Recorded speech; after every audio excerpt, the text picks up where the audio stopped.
The splines on the input shaft engage with the splines of the clutch-driven plate.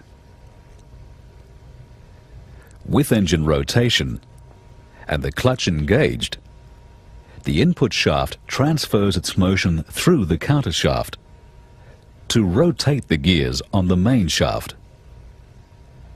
In this neutral condition, the engagement sleeves and hubs splined to the output shaft are stationary. No drive is transmitted to the output. Depressing the clutch pedal removes the engine load from the input.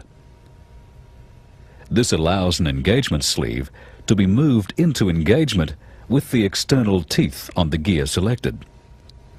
This locks the gear to the main shaft. When the clutch is released, the drive is transmitted to the input gears along the countershaft to the gear selected. Since this gear is now locked to the main shaft rotates and transfers the drive to the final drive unit. The speed ratio and the torque transferred depend on which gear is selected. In this 4-speed transmission, first gear, the smallest on the countershaft, meshes with the largest gear on the main shaft to give first gear. This is the lowest forward ratio. The greatest number of turns of the input are required to achieve 1 turn of the output. This also gives the greatest torque multiplication. In second gear, power flow is through the next adjacent gear. The difference in speed between input and output shafts is reduced. Fewer turns of the input are required to give 1 turn of the output, but there is less torque multiplication.